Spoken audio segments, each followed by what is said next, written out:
N'avez-vous jamais participé à la commission qui était chargée du suivi de l'exécution de ces travaux? Non, je ne faisais pas partie de la commission. Je ne faisais pas partie de l'équipe qui supervisait ce projet. Je n'étais de près ou de loin, je ne faisais pas partie de du projet de construction de l'Assemblée nationale. Étiez-vous très proche du président de l'Assemblée nationale? J'étais très proche de tous les membres du bureau. N'était-il pas arrivé quelquefois qu'il vous parle de la conclusion du marché là? Non, Le marché qui devait être alloué à un certain, bon, à M. Chun, je m'excuse, hein, je m'excuse de la prononciation, à M. Jun Shui Sheng.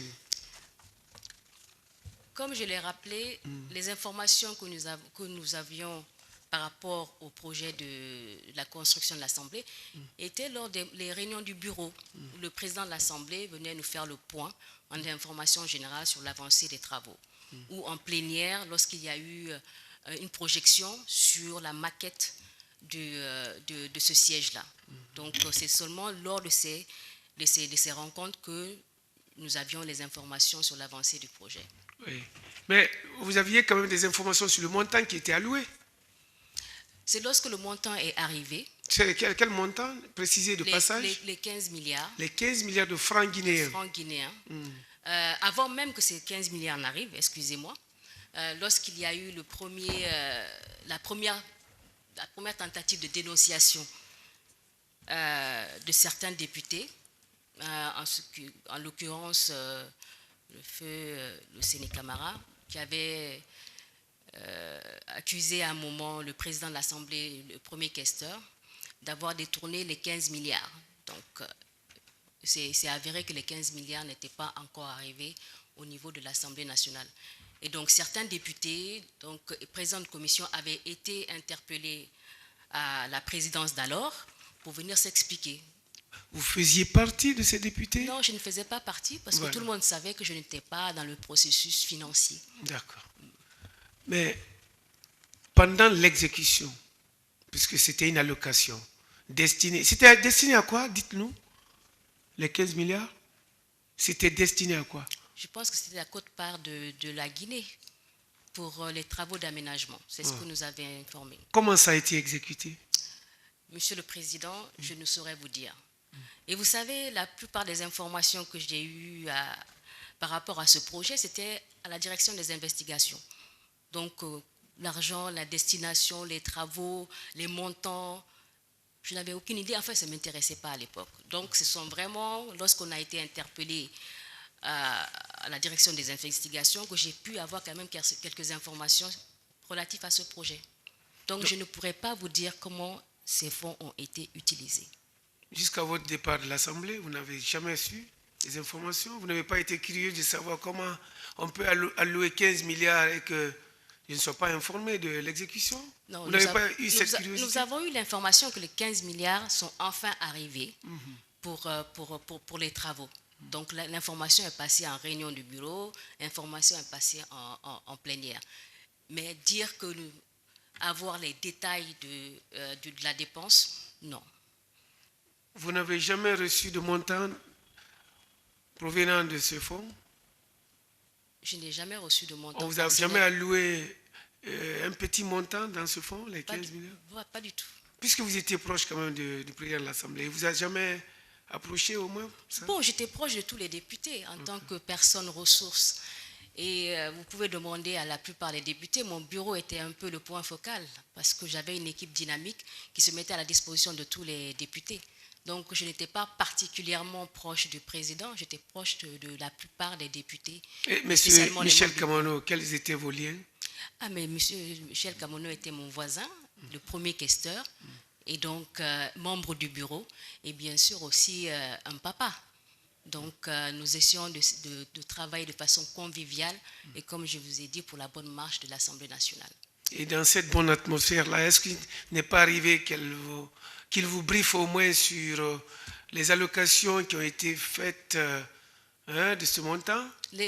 Bon, il n'y avait pas de papa spécifiquement par rapport à ce montant, mais les informations qu'il passait, c'est par rapport à la première. au travail du premier questeur. Et les informations que je passais lors des réunions du bureau, c'était par rapport aux fonctions de la deuxième question. Est-ce qu'il n'est pas arrivé un moment que des travaux de l'Assemblée aient été programmés, que vous soyez en crise pendant ces moments-là? En crise. En crise de trésorerie pour faire face aux besoins de la tenue de cette session? C'est arrivé un moment? Bon, comme je vous dis, je ne pourrais pas vous dire combien nous avons dans le compte. Je n'avais aucune information. On ne vous a jamais dit qu'il y a eu des difficultés au moins, parce qu'il y a des sessions, il y a une session au moins qui a été programmée, mais des difficultés de trésorerie se sont présentées pour pouvoir allouer, qu'il faille donc puiser quelque part. On ne vous a jamais parlé de ça? Monsieur le Président, l'administration, je pense que vous avez fait une certaine expérience où il y a toujours des retards de paiement. Et on était confronté parfois à des retards de paiement de nos subventions. Et ça, c'était au vu aussi de tout le monde. Donc, parfois, les députés se demandaient pourquoi nous n'avons pas de subventions. Donc, on expliquait que les subventions étaient en retard. Et donc, lorsque ça arrivait, c'était compensé et chacun prenait ses primes ou bien nous... Oui, est-ce qu'on vous a dit une fois qu'en période de cette crise-là, comme ça arrive souvent, les chefs, comme le premier questeur en finance, il vous a... Bon, et même le président de l'Assemblée, lui-même, les deux, aucun ne vous a dit que c'est à partir du budget, de l'allocation des 15 milliards qu'on a tiré pour essayer d'arrondir les choses pour la tenue d'une session? Oui, la session extraordinaire. Donc, il y a une réunion au niveau du bureau. Et là, la réunion où nous avons annoncé la venue des 15 milliards dans le compte. Et puisque la plupart des députés étaient impatients d'avoir leur prime, donc il y a une discussion dans ce sens. Mais je ne pourrais pas vous dire exactement la discussion, quelle est la décision qui a été prise par rapport aux 15 milliards. C'était une discussion, à mon avis, générale par rapport à la session extraordinaire qui devait être tenue pendant les vacances parlementaires des députés. Donc c'était ça surtout la crise. Comment faire que les députés viennent pour la section extraordinaire compte tenu de la crise financière qu'il y avait. Donc les 15 milliards ont été abordés lors de cette réunion du bureau de l'Assemblée nationale. Bon, heureusement, comme vous dites, comme les 15 milliards ont été abordés au cours de cette réunion, les 15 milliards, quand on faisait allusion aux 15 milliards, c'était à dire, bon, on tire, n'est-ce pas, de ces 15 milliards, une part, bon, moindre soit-elle, pour allouer au moins, pour essayer de combler le gap qui était créé en attendant de compenser?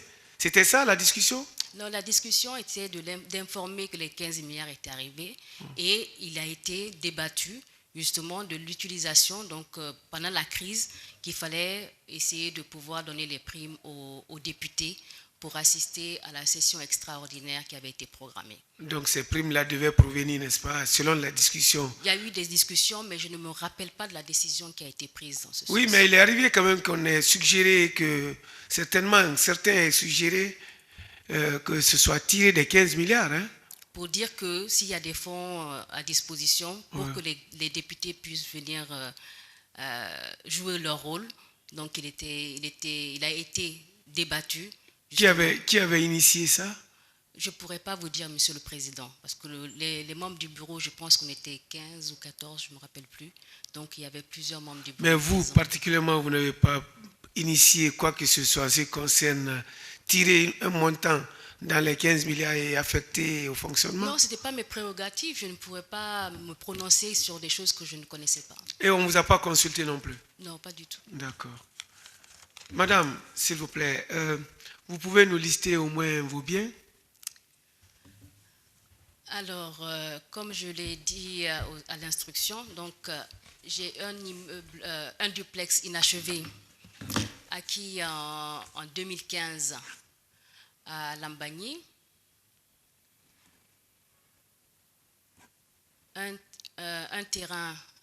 deux terrains à Bofa et une plantation à Bofa-Guéméry. À Bofa, c'est 2 terrains.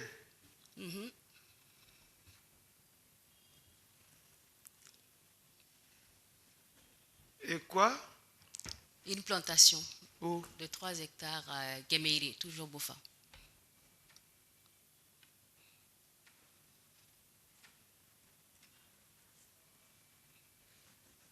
En quelle année vous avez eu le duplex là, l'inachevé? 2015. 2015. Oui. Et en quelle année vous êtes arrivé comme député à l'Assemblée? 2019. Non, pardon, 2020. 2020. 2020. C'est le terrain que vous avez eu en 2015, n'est-ce pas? Oui, Mais la construction de ce terrain a commencé quand? en 2015. 2015. Jusqu'en 2018, vous étiez à quel niveau, cette construction? 2018. Bon, je pense que j'avais fait la première dalle. Oui, c'était presque. Oui, ça n'a pas. Oui, la dalle. D'accord. Je pense, bon, je ne suis pas. N'est-il pas arrivé que vous ayez reçu un peu de montant du premier questeur ou du président de l'Assemblée pour vous aider au moins à embellir ce local, Non, pas du tout. n'est-ce pas? Pas du tout. Et vos terrains, vos 2 terrains de Bofa, Oui. quand est-ce que vous les avez eus? Vous les avez acquis? Alors, la plantation, donc, c'est une plantation familiale. Non, on ne parle pas de la plantation de 3 hectares. Oui, les 2 terrains de Bofa. J'en viens, puisqu'ils sont tous à Bofa. Et donc, il y a un terrain qui a été acquis, je pense, en 2019. Et le dernier, c'était en 2020. Avril ou mai 2020. Mai-juin. D'accord. D'accord. Madame, vos revenus que vous perceviez à l'Assemblée, comment vous les utilisiez? Alors, comment je les utilisais? La plupart partaient pour payer des assistants que j'avais personnellement recrutés, allaient dans mes actions humanitaires à Bofa et le soutien des causes des militants et de la population de Bofa. Des militants politiques? Oui, Ah, bien d'accord. sûr. Vous n'avez pas... Parce que vous êtes poursuivi aussi pour blanchiment de capitaux. C'est pourquoi on vous pose la question. Est-ce qu'il n'est pas arrivé que, puisque quelque part, on ne vous accuse pas d'être fille, entre parenthèses, ou filleule de celui que vous appeliez tout à l'heure papa, est-ce que ce rapprochement-là, cette proximité-là, n'a pas mené quelque part à vous orienter quelques fonds à partir des 15 milliards pour pouvoir au moins injecter dans vos immobiliers? Monsieur le Président, les 15 milliards, je pense, sont arrivés en août 2021, quelques semaines avant le changement de régime. Donc, mes biens, c'était avant, voilà, ultérieurement aux 15 milliards. D'accord. Vous connaissez monsieur Jun Cheng? Maintenant, oui, j'ai entendu parler de Kim depuis très longtemps, mais la première fois que je l'ai vu, c'était à la direction des investigations. Mais on ne vous a pas parlé du marché dont il bénéficiait pour les travaux de clôture? Si, j'entendais dire que c'était Kim qui faisait les travaux. Kim qui faisait les travaux. Et on ne vous a pas dit comment il a eu ce marché? Pas du tout. Je ne me suis pas du tout intéressée. On ne vous a pas dit non plus comment il a été payé pour les travaux exécutés? Pas du tout. Pas du tout. Et feu Luceni Camara, vous avez eu vent quand même des informations sur l'encaissement d'un montant auprès de M. Kim? Au moment où vous étiez en fonction à l'Assemblée? Je l'ai apprise lorsqu'on était aux audiences à la direction des investigations. Mais du moment de votre présence, rien? Non. D'accord.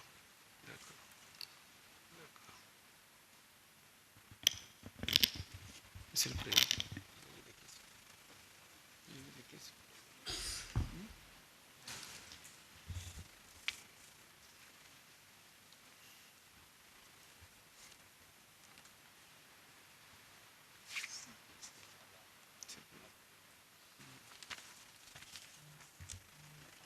question du conseiller Taïrou. Selon lui, vous déclarez que vous ne pouvez pas être lié aux questions financières. Ah, que vous n'étiez pas lié aux questions financières. Qu'en est-il alors de la cellule mise en place par vous, chargée de la passation des marchés publics liés au nettoyage, entretien des véhicules, achat des consommables et autres? Ce domaine n'est-il pas financier? Merci beaucoup pour la question, honorable assesseur. Lorsque je dis financière, que je ne suis pas impliquée dans le processus financier, c'est la gestion de l'argent, de la trésorerie. Je m'occupe du processus en amont. Comme je l'ai indiqué, lorsque nous sommes arrivés à l'Assemblée, il n'y avait aucune procédure en place en ce qui concernait les achats, ce qui concernait les passations de marché. Et lorsque je suis arrivée en tant que chef de cabinet, donc responsable de tout ce qui est gestion d'un cabinet, et je sais que dans l'administration publique en général, il y a toujours séparation entre le responsable administratif et financier, le matériel, ainsi que le PRMP, donc la personne responsable de passation de marché. Et on m'a fait comprendre qu'à l'Assemblée, c'est une autre structure. Mais pour vraiment, comme je dis, pour la moralisation de l'Assemblée nationale et pour le bon fonctionnement du service, j'ai proposé au bureau de quand même mettre en place une cellule. Cela pour vraiment essayer d'asseoir une certaine transparence et une bonne gouvernance au niveau de l'Assemblée nationale. Donc, ce n'était pas prévu par nos textes, par le règlement intérieur, mais c'est une bonne pratique. Comme on le dit en anglais, c'est best practice. Et donc, dans ce sens que j'ai mis en place cette cellule qui comprenait non seulement les collègues de la DAF, des députés, selon leur expertise, et des personnes ressources selon les besoins que nous avions. Donc, c'est en ce sens que cette cellule a été mise en place.